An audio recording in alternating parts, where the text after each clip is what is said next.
Hello guys! Hello!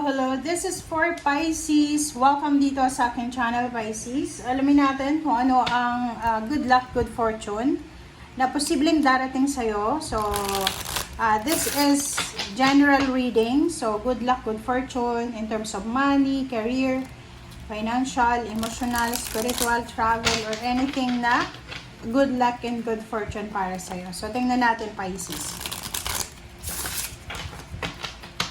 Okay, so dito tayo sa first card mo. First deck. Sorry. Okay, first deck para sa lahat ng Pisces. I hope na makaresonate kayo guys. So, thank you sa lahat ng Pisces na bago dito sa aking channel. Doon sa mga dating subscribers, thank you din sa inyong lahat. I hope na makaresonate kayo. I hope na still nandito pa rin kayo. So, guys, please connect your intuition. Okay? Please connect your intuition sa lahat ng baraha na lumalabas dito sa aking tarot reading. Okay? Para makuha nyo yung talagang para sa inyo. Okay. Okay, so your numbers, your lucky numbers, your good fortune number is number 9, number 39, number 5, number 33. Okay, so basahin natin, Pisces. Yung first card mo dito, sinasabi ng barahan na the heart signifies great joy when near. So, it's 9 of diamonds, and 39 siya, 9, 10, 11, 12. So, it's completion. Sinasabi ng baraha sa'yo, unexpected, good luck and good fortune, ang posibleng darating sa'yo is emotional happiness. Dito sinasabi ng barahan na malapit na. Incoming, kumbaga upcoming, near to completion siya. So, maybe may wini-wish ka emotionally or mayroon kang pinapangarap emotionally na posibleng ibigay sa'yo ng universe. Okay. So, congratulations sa inyo. Okay, tingnan natin sa second card. Second card is number 5. Number 33, the clover leaf is bearer of good tidings. But if near clouds, it denotes great showering.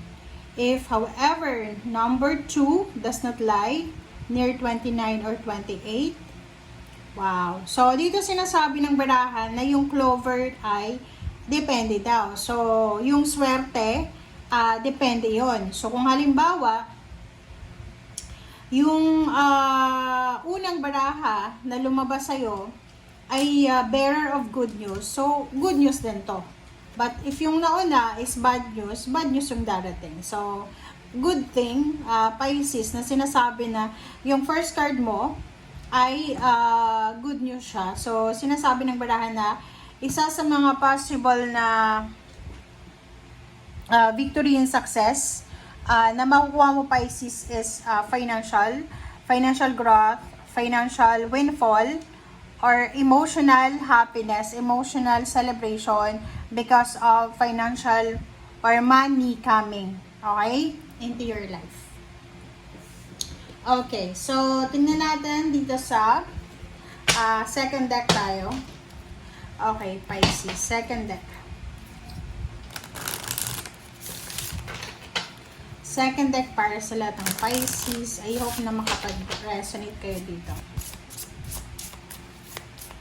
Ano pa ba, Pisces, ang good luck and good fortune na posibleng parating sa inyo? Alright, so first card natin is the Harvest Moon. Number 27, organize the mind. Okay, so comment down below if you resonated dito. Merong mga Pisces siguro na masyadong magulo ang isip. Meron siguro sa inyo na masyadong cluttered yung isip niyo. Yung parang ang dami yung iniisip pero wala kayong napupuntahan or nasisimulan. So, dito sinasabi na kinakailangan mo daw, Pisces, na i-organize yung mga iniisip mo. Okay. Okay, kumuha pa tayo ng second card dito para ma-confirm kung ano pa ba yan. Oh, thank you. Second card natin is the protection, the wolf moon, which is number 2, balance. So, sinasabi ng baraha sa'yo dito na you are protected, you are guided, you are being watched ng iyong mga spiritual helpers, ng guides, ng universe. So, sinasabi ng bara sa'yo dito na hindi ka dapat nag-aalala kasi yung organize the mind, the thought na yan is parang doon sa mga Pisces na masyadong balisa. So, sinasabi ng baraha, ano ba ng mga fears and worries nyo sa ngayon, sinasabi ng bara sa'yo na kailangan yung maging positibo, okay? Be positive, because you're protected. You're guided, you're protected ng universe, ng heaven. So, bakit ka nag-aalala? Okay? So, tingnan natin ngayon kung ano pa ba ang mga pwedeng mensahe na gustong iparating sa'yo ng baraha, Pisces.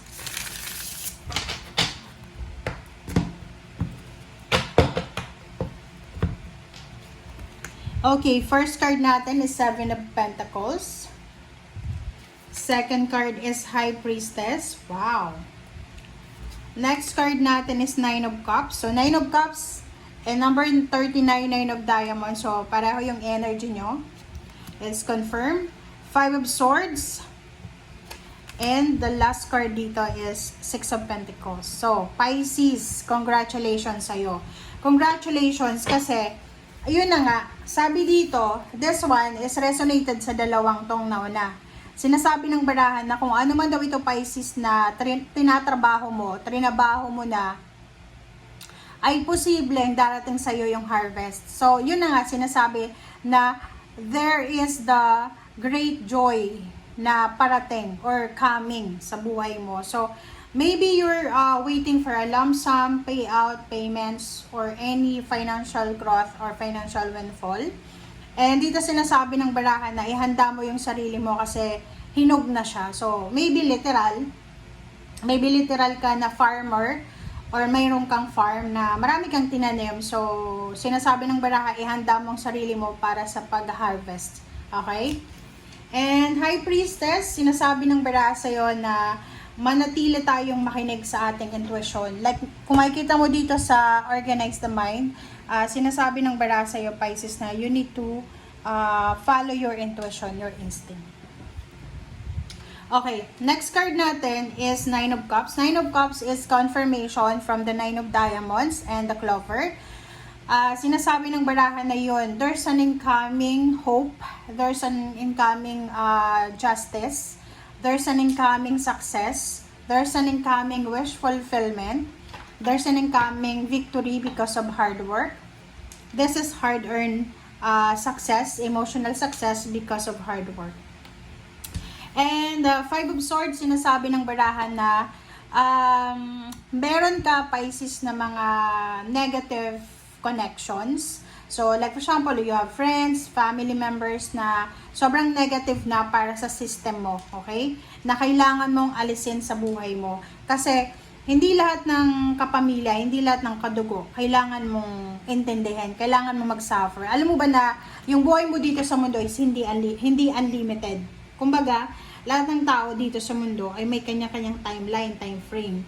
So, kung yung buhay mo, simula pa nung bata ka, ginugol mo na para maging parang punching bag ng family mo, or para maging, tawag doon, shock absorber ng family mo. Yung parang feeling mo, na andyan ka lang sa pamilya na yan para magtrabaho, yung parang ikaw yung nag-a-absorb ng lahat ng negativity. So, sinasabi ng baraha, any connections, any attachment na meron ka ngayon na alam mo na hindi na maganda sa sistema mo, physical, mental, emotional, spiritual, financial, you need to let go.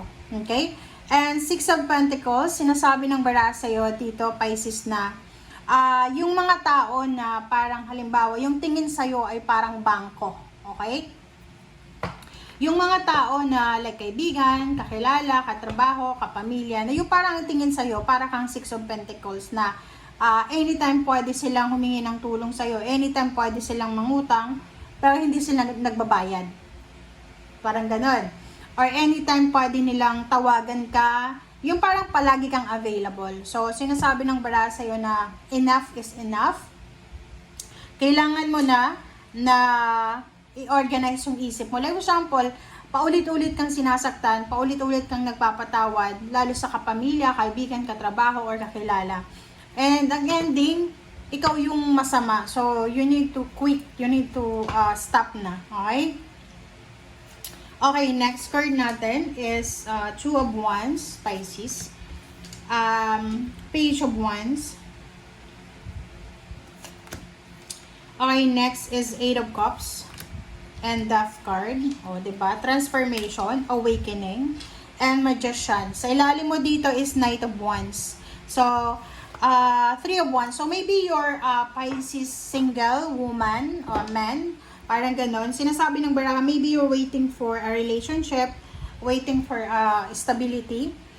Dito sinasabi ng baraha sa'yo na kung ikaw ay babae, possible na may parating na lalaki na manliligaw sa'yo or pwedeng magkagusto sa'yo. Or, in reality, lalo yung babae, maybe may asawa ka na. O, diba? Pwedeng may asawa ka na, babae ka man or lalaki, pwedeng you're in a committed relationship. Pero mayroon ditong isang lalaki, or yun, literal sa mga babae. Like for example, kung nakatira ka sa isang building or nakatira ka sa isang residence, isang lalaki na hindi mo kakilala, it's either ano ba siya, maybe kapitbahay mo or like yung pareho yung routine nyo. Like for example, nag-gym ka, hindi mo napapansin yung taong ito ay nag-gym din at the same time sa'yo. And same area kayo, same grocery, same gym, same coffee shop, bakery, parang ganon. And may pagkakataon na parang synchronicities na magkasabay kayo. But you're married. Maybe you're married, you're in a relationship, or you are like for example, in a committed relationship. Pero yung taong ito ay parang interesado siya sa'yo. Interesting ka eh. Hindi mo napapansin. Hindi sa stalker siya ha. Hindi ka niya ini-stalk kasi coincidence to na every time na nandun ka, nandun din siya. So, hindi mo napapansin ba't yung taong yan ay interesado sa'yo. Kasi parang naisip niya, bakit kaya itong babaeng to palagi kong nakikita sa kahit saang lugar ako nandoon. Parang ganun. So, nagwa-wonder siya. Okay. In the near future, sa mga susunod na araw, buwan na taon, Pisces, sinasabi ng baraha sa'yo dito na posibleng ikaw ay bibigyan ng pagkakataon ng universe ng choices and options. So, maybe this is job, maybe this is business idea, maybe this is travel, or maybe your parang tawag dyan, mga plano to. Maybe gusto mong magpatayo ng bahay, or lumipat sa isang bansa or sa another country, pero mayroong mas maganda na country na available para sa'yo. So, parang ganon. So, bibigyan ka ng maraming choices and options. So, Eight of Cups, sinasabi ng baraha na you're traveling. So, maybe by the end of the year, you're traveling, or maybe 2026. Sinasabi ng baraha sa'yo na wala ka na dapat na, like for example, paglabas mo sa 2025, pagpasok ng 2026, dapat wala ka ng mga, anong tawag doon, mga grudges and resentment. So, like, wag mo nang dalhin yung nangyari sa 2025 sa 2026. Parang ganun. Death card, diba? Endings and new beginnings. Yun, diba? Sinasabi sa'yo ng baraha na maraming blessings ang darating sa'yo, Pisces. Which is, yung mga negative na nangyari sa buhay mo, toxicity, ganyan, ganito, ay parang matitake for granted mo na lang yan. Kasi sa dami-daming blessings na darating sa'yo, especially sa 2026, talaga guys, yung pinakalaki sa 2026 is the Pisces. Okay? So, yung iba sa inyo dyan, bantayan nyo yung mga readings natin kasi titingnan natin yung 2026 kung talagang siswertehin kayo. Kasi, based sa astrology, talagang kayo yung isa sa pinakamaswerte. So, Death card, sinasabi ng baraha na kailangan na nating pumasok sa isang kumbaga, estado ng katahimikan. So, like for example, kung ang iingay na ng paligid mo, so you need to move on, move away. Okay? And Magician, handa mo ang sarili mo para sa mga unexpected na blessings. This is miracles, this is magic. So, like for example, mayroon kang mga physical health problems, emotional problems, family problems, or any problems. Sinasabi ng Magician card na yan na possible na maayos yan, especially in terms of relationship. So, there's a reconciliation, there's new beginnings, there's success within the family or sa kung ano pa man na collaboration. Okay? So, thank you guys for watching and see you again. Bye!